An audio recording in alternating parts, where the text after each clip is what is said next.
Boa noite, telespectadores do Novo Canal. Bem-vindos a mais uma edição do Cortar a Direito, com a habitual presença do Dr. José Carmo, nosso convidado residente. Doutor, transmissão que está a ser feita via Skype. Doutor, desde já agradeço o facto de estar connosco em mais uma emissão. Boa noite. Obrigado, doutor, boa noite, eu é que agradeço. Doutor, cumprimento especial a todos. Muito bem. Doutor, iríamos então começar o nosso programa. Poderíamos começar por... Traz-nos aqui algumas questões. Vamos começar por uma questão que ainda é recente, é relativamente recente, tem a ver com as eleições presidenciais. Pedia-lhe desde já uma leitura das eleições presidenciais e perguntava-lhe, na sua ótica, quem foram os grandes vencedores e os grandes derrotados destas eleições. Bem, pronto, um bocadinho no sentido daquilo que tínhamos falado no último programa, quando abordámos essa questão assim de raspão, digamos assim. No fundo, o que acabou por se confirmar foi que uma maior abstenção, ainda assim inferior àquela que a determinada altura começou a ser estimada, acabou por beneficiar os mais pequenos, aumentando-lhes a percentagem, ainda que com percentagens de voto até inferiores, como, por exemplo, o caso do PCP, que com menos 3 mil votos que nas últimas presidenciais, acaba por ter percentualmente um resultado próximo, mas ainda assim melhor do que nas eleições anteriores. Mas, portanto, quem são, de facto, os grandes derrotados, na minha opinião, destas eleições presidenciais? De um modo geral, a esquerda, nomeadamente o PS e o Bloco de Esquerda em particular, porque se compararmos aquilo que foram o número de votos que o PS, ou que os candidatos próximos do PS e os candidatos do Bloco de Esquerda, neste caso até era a mesma, a Marisa Matias, tiveram, com o número de votos que tiveram nas últimas eleições, constatamos que estes candidatos perderam no seu conjunto mais de 1 milhão de votos, porque nas últimas eleições Sampaio da Nóvoa teve sensivelmente 1.060.000 votos, não estou em erro, Maria de Belém teve cerca de 200.000 votos e Marisa Matias 470.000 votos. E agora, nestas eleições, a Ana Gomes acaba por ter pouco mais do que a Marisa Matias nas últimas eleições e a Marisa Matias dá aqui um trambolhão em que perde mais de 300.000 votos e, portanto, desse ponto de vista, o Bloco de Esquerda, de facto, acaba por ser aqui o partido que, tendo um candidato, não é? Porque também há aqui esta dicotomia que nestas eleições acabou por haver muito pouca associação entre o candidato e os partidos, seja no caso de Marcelo Rebelo de Sousa, seja no caso de Ana Gomes, que com uma militância partidária que é conhecida, quer num caso, quer noutro, a verdade é que o apoio que acabaram por ter dos seus próprios partidos acaba por não ser um apoio deliberado, sendo, no fundo, umas candidaturas muito personalizadas nos próprios, não é? E, portanto, desse ponto de vista, assumindo que a Ana Gomes seria a candidata próxima do PS, a Marisa Matias do Bloco de Esquerda, e comparando com aqueles que eram os candidatos do PS, o Sampaio da Nóvoa, da Maria de Belém, por razões óbvias, próxima do PS, e da própria Marisa Matias nas últimas eleições, constatamos que a esquerda perde aqui mais de 1 milhão de votos, merecendo inclusivamente o reparo do Pedro Nuno Santos, ainda agora recentemente, relativamente a esse resultado eleitoral. O segundo grande derrotado da noite, na minha opinião, acaba por ser a Iniciativa Liberal, neste sentido, é que, se repararem, quando começam, no fundo, a sair os primeiros resultados eleitorais, praticamente todos os jornais abrem com uma grande noite para Tiago Maia e para a Iniciativa Liberal. O que depois acaba por não se vir a confirmar, em que não é que o resultado não seja interessante para um partido que é muito recente e com um candidato que era praticamente desconhecido dos portugueses, a verdade é que, no fundo, acaba por ser um resultado que vive muito apenas do resultado no Porto, cidade, e em Lisboa, cidade, portanto, não tendo praticamente grande expressão. Aliás, em grande parte do resto do país, inclusivamente ficam atrás do nosso Vitorino Silva, aqui do Tameguei Sousa, e, portanto, desse ponto de vista, acho que acaba por ficar um bocadinho aquém do que foi a própria expectativa criada, quer pelos debates em que participou, quer depois por aquilo que eram as projeções iniciais que foram sendo avançadas e que depois não se vieram a confirmar ao longo da noite eleitoral. Do lado, Doutor, dos vencedores. o André Ventura, desculpe interromper o doutor, alguns analistas apontam o candidato apoiado pelo partido Chega, o André Ventura, como um dos vencedores da noite. Não sei se concorda com esta leitura. Não, ia referir isso, como é óbvio, não é? O grande vencedor da noite, por razões óbvias, é o presidente eleito. Portanto, aí, embora depois aqui já podemos ser alvo de várias leituras, porque em termos daquilo que eram os objetivos a que se propunha alcançar, nomeadamente ultrapassando o Mário Soares, etc. Portanto, toda a expectativa que foi criada à volta dessa eleição acaba por não ser assim tão óbvia, mas como é óbvio, mas quer dizer, é indiscutível que acaba por ser um dos vencedores da noite. Mesmo em termos de número de votos, nas últimas eleições teve 2.400.000 votos, reforça com 100.000 votos e, portanto, chega aos 2,5 milhões de votos. Portanto, desse ponto de vista, não há dúvida nenhuma sobre quem é o vencedor da noite, com uma percentagem de 60%. Parece-me que aqui não há discussão.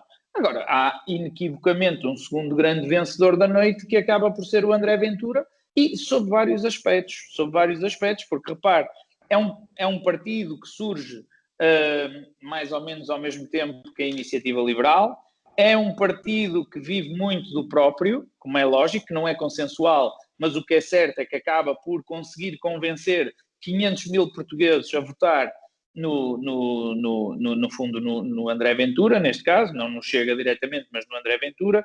E depois tem aqui 2 ou 3 pontos muito curiosos, que é o resultado eleitoral no Alentejo, o que acaba por contrariar muito uma ideia pré-estabelecida de que não é possível conquistar eleitorado à direita no Alentejo, seja diretamente pela questão e pela guerra que acabou por fazer a uma determinada etnia, seja por outro motivo. A verdade é que André Ventura conseguiu ter resultados muito expressivos no Alentejo. Sempre em Porto Alegre teve 20%, mas também em Beja e em Évora, se não me engano também, passando inclusivamente o próprio PS, passando o PCP, o Bloco de Esquerda já falámos que foi completamente ultrapassado, e portanto acaba por ter, no fundo, um resultado muito, muito interessante desse ponto de vista, aliás, referido até pelo próprio líder do PSD quando fez a sua intervenção.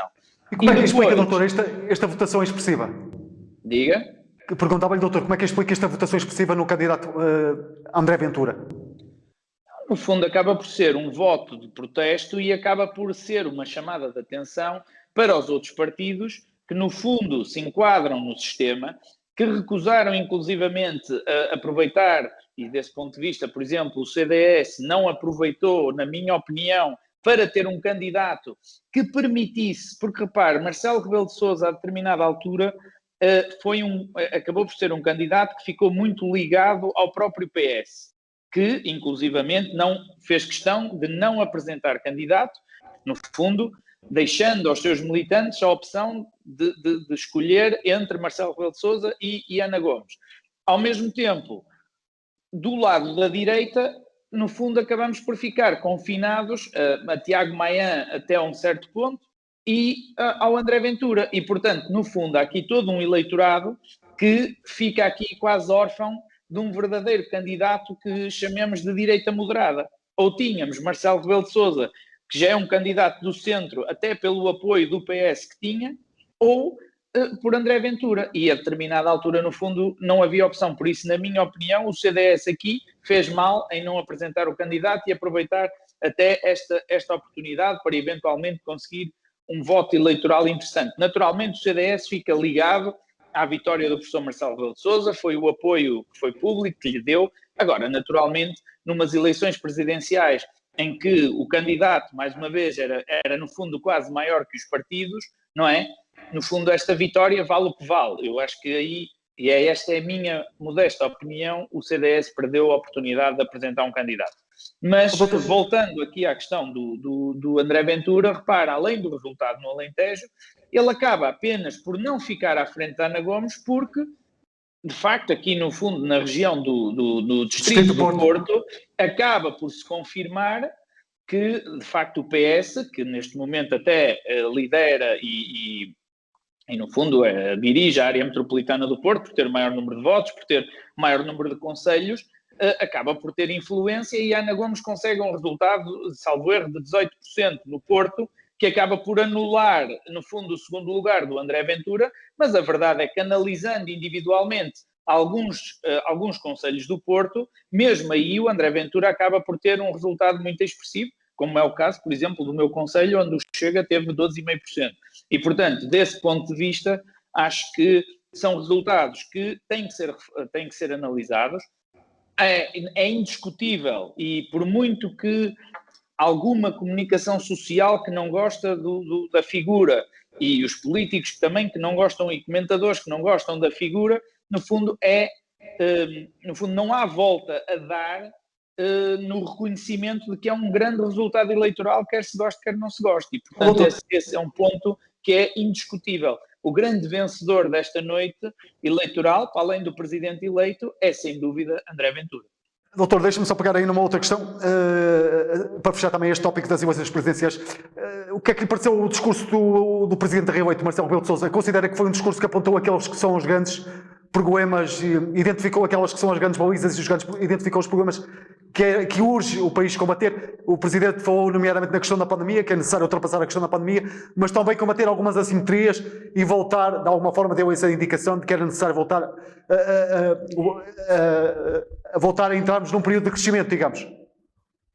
Repara, Miguel, eu aí, no fundo, as análises são as que são. Acho que o discurso é um discurso de vitória que é adequado e que se adequou ao momento. Agora, quer dizer, muito mais do que aquilo que são as palavras e as intenções, é, no fundo, a consequência dos atos e o que é que Marcelo Rebelo de Sousa vai fazer daqui para a frente. E, portanto, desse ponto de vista, eu não tenho grande expectativa que vá ser muito diferente daquilo que aconteceu até aqui, até porque, desde que foi líder da oposição no PSD, àquilo que foi o seu primeiro mandato, nunca foi um presidente de propriamente ser escrutínio do governo, mas optou sempre por ser um presidente mais, digamos, de apoio e de conciliação, e sem fazer, de facto, aquilo que é o grande escrutínio do governo e de chamar à responsabilidade por determinadas situações. Portanto, desse ponto de vista, acho que o discurso foi o que tinha que ser. Agora, mais do que o discurso, o que importa são depois as ações. Doutor, uma outra questão que nos traz aqui tem a ver com o desperdício das vacinas. Nós ultimamente temos sido confrontados com uma sucessão de casos, desde o INEM até outras situações. Doutor, temos o caso do hospital, aqui que nos é mais próximo. Exatamente, no Centro Hospital da Miguel Sousa, com uma situação, hoje os jornais, inclusive, trazem, alguns jornais nacionais, portanto, veiculam, noticiam a admissão da diretora de farmácia do Centro Hospital da Miguel Sousa, na sequência desse processo, embora, portanto, haja aqui pelas informações que eu tenho, portanto, ainda o inquérito não estará ainda concluído, mas alguns jornais, entretanto, já avançaram veicularam essa informação. Doutor, como é que interpreta e que análise é que faz deste processo? Que comentários é que dá para fazer sobre esta questão? Bem, começando por aquilo que são, ou aquilo que tem vindo a público como sendo alguns lapsos na vacinação de pessoas erradas que não deviam ter sido vacinadas ou que não estariam. Bem, o que eu acho curioso é que para o comum dos mortais, geralmente um engano representa uma penalização, não é? Portanto, nós enganamos-nos e fazemos asneira, por norma. É muito raro, ou só com muita sorte, é que nos enganamos e geralmente temos algum benefício nesse erro. É uma coisa que na vida privada é muito difícil de acontecer, a gente enganar-se e tirar um benefício desse engano. O que é curioso é que em quase todos estes lapsos, nós vamos assistindo é que os lapsos são sempre em proveito daqueles que praticam lapso, não é? Foi a esposa do administrador que foi por lapso indicada como sendo médica, é o caso do procurador que por lapso tinha um currículo que era muito melhor do que ele tinha, isto não tem diretamente a ver com a vacina, era o caso, por exemplo, mesmo do INEM, daquelas pessoas que estavam ali, mas por lapso sobraram vacinas e, portanto, era preciso vacinar. Repare, nós estamos a falar de uma coisa que neste momento vale mais que o ouro, não é? Por isso é que anda a polícia a escoltar as entregas das vacinas nas várias instalações por onde ela tem sido distribuída. E, portanto, é com alguma estupefacção que eu vejo que, por exemplo, no caso do INEM, em que sobram vacinas e que, portanto, essas vacinas que sobram dão para vacinar os diretores todos, os administrativos todos, ainda sobram para o senhor da pastelaria, para o senhor da casa das francesinhas, ainda sobram para toda a gente. Então, uma coisa que vale tanto dinheiro, que é tão escassa, que neste momento, em 10 milhões e 400 mil habitantes, ainda temos 10 milhões para vacinar. Então, de repente, o INEM, ninguém pergunta, não é porque é que foi vacinada a senhora da pastelaria ou a senhora das francinhas. O ponto é, como é que sobram tantas vacinas? Como é que sobram tantas doses de vacina? Então, mas quem é que encomenda? Só havia lá 20 pessoas, eles encomendaram para 40? É que esta questão não se coloca. Doutor, deixe-me só introduzir aqui um tópico, Assim, talvez. não, mas assim, e portanto, o ponto aqui é quem é que faz a gestão da encomenda? E o mesmo se passa, por exemplo, no Hospital de Penafiel. É muito estranho que 600 vacinas, repare, eu ainda não consegui perceber ao certo, no meio deste inquérito, se as vacinas ficaram fora do frigorífico, se desligou o frigorífico, se o frigorífico... Quer dizer, repare, nós estamos numa gestão hospitalar que as vacinas, neste caso, é apenas um dos medicamentos que lá está, não é? E que estes medicamentos custam muito dinheiro ao erário público, seja esta vacina em particular, seja tudo o resto que lá está. E uma farmácia hospitalar engloba uma série de outros medicamentos que são altamente, digamos, escrutinados e a utilização é altamente cuidada, nomeadamente, por exemplo, o caso da morfina ou de outros medicamentos. Então, mas e de repente há 600 vacinas que ficam fora do frigorífico? Ou que o frigorífico se desligou?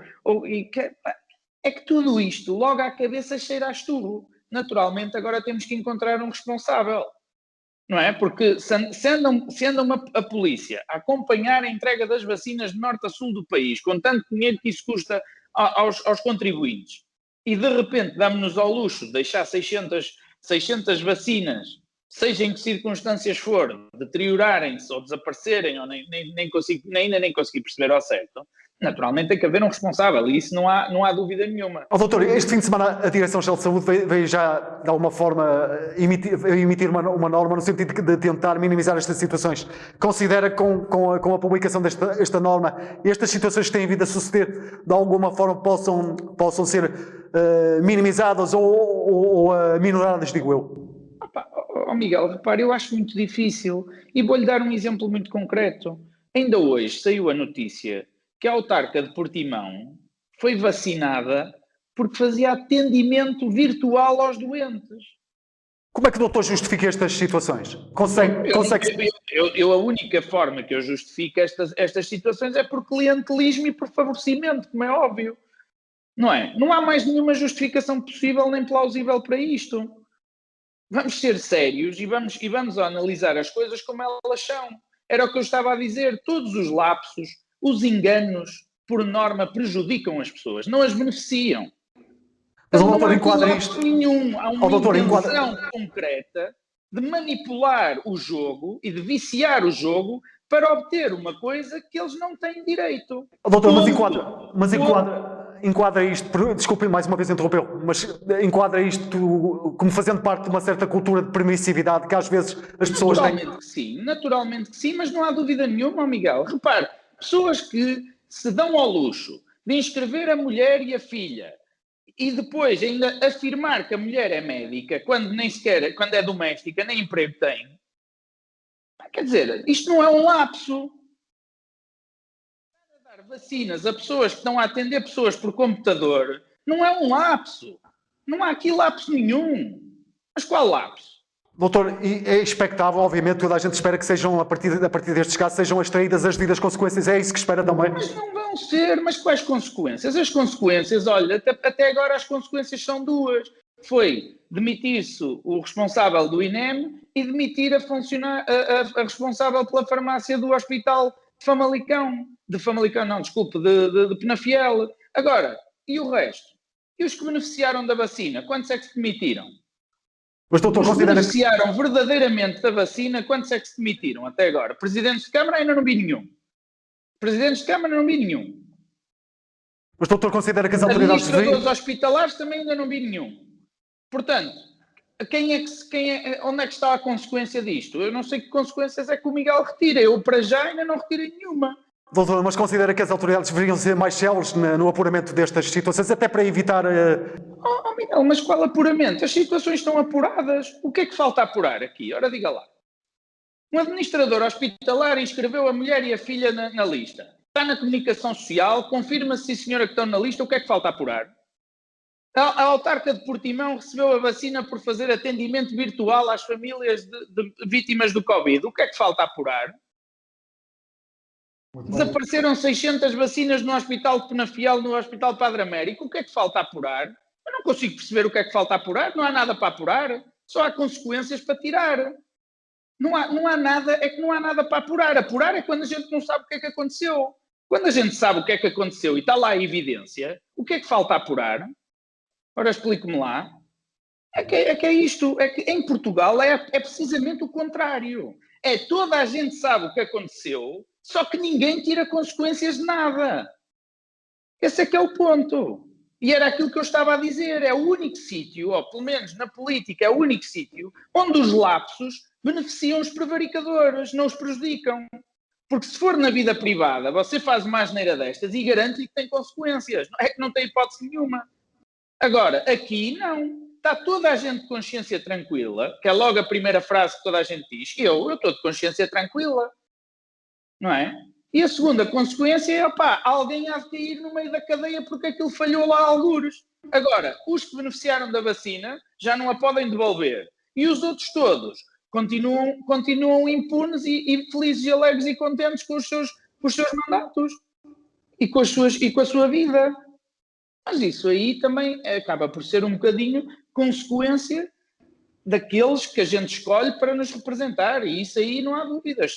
Se um autarca que faz isto nas próximas eleições vai a votos e ganha, então as pessoas também não há consequência, digamos, criminal nem legal. Se depois também não há consequência política, apenas podemos dizer é que nós escolhemos aqueles que escolhemos que nos representem. Muito bem, doutor. Ficou bem vincado a sua perspectiva relativamente a este tópico.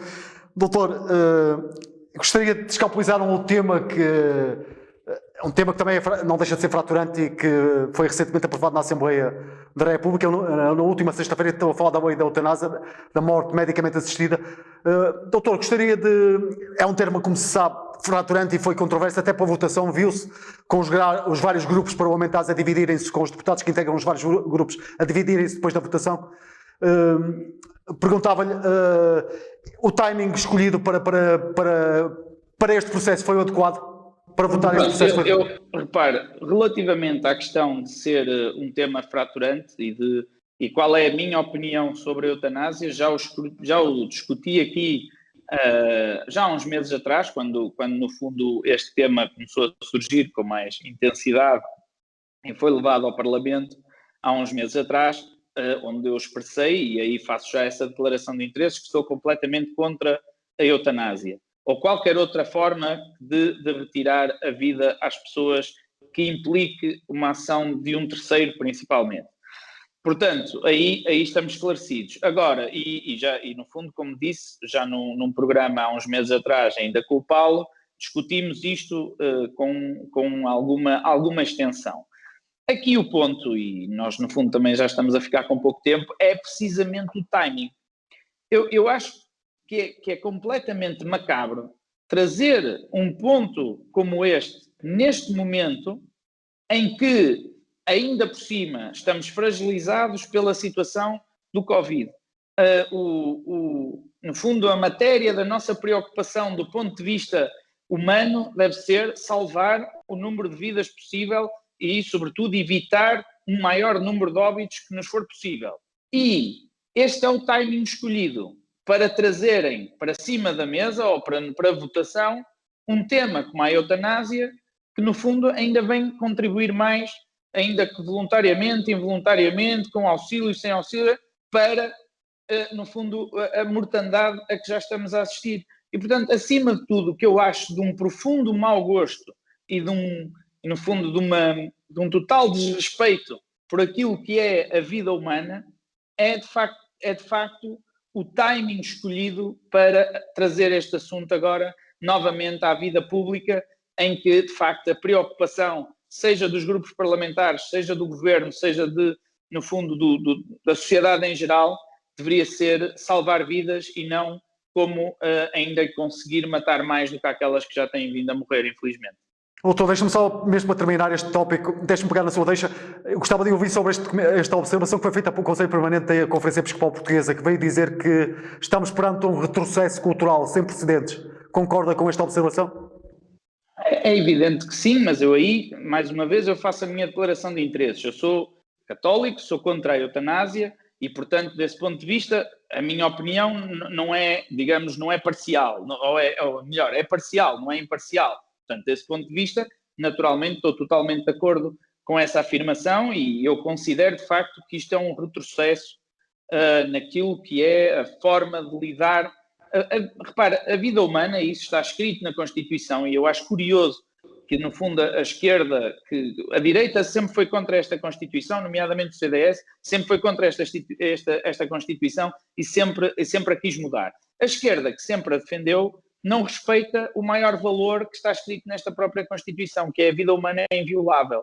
E, portanto, a partir do momento em que nós estamos dispostos a violar a Constituição e a vida humana, estamos dispostos a violar qualquer coisa. E desse ponto de vista, eu acho que, de facto, isto é um retrocesso. Mas, mais uma vez aí, digo, é a minha opinião, é aquela que eu irei manter e irei defender sempre. Tenho, de resto, a mesma posição relativamente ao aborto e, portanto, desse ponto de vista, não abdico deste princípio e desta minha consciência relativamente àquilo que é a forma de lidar com a vida dos outros. Doutor, e é expectável que o Presidente da República, de alguma forma, possa vetar esta lei que foi agora aprovada na Assembleia da República? Ainda há bocadinho falávamos do discurso do Presidente da República e daquilo que ele disse, e eu disse que mais importante do que aquilo que ele disse é as suas ações. Marcelo Rebelo de Sousa é um católico praticante, tanto quanto sei, e, portanto, um defensor daquilo que são os princípios da doutrina cristã e no fundo, nomeadamente, de que a vida é um bem inviolável e alienável.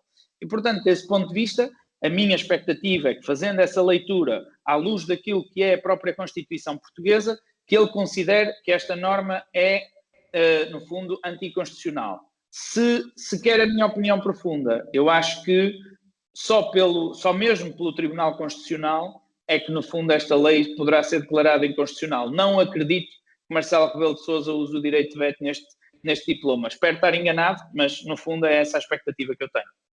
Doutor, agradeço mais uma vez os seus comentários, desta vez a partir via Skype. Mais uma vez, obrigado por ter estado connosco em mais uma emissão do Cortar a Direito e aproveito para me despedir dos telespectadores. Obrigado pela oportunidade.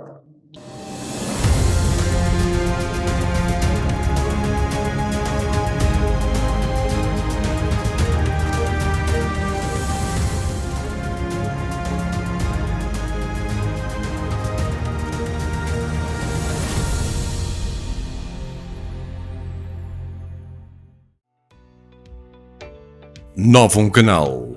Sempre Novum, sempre seu.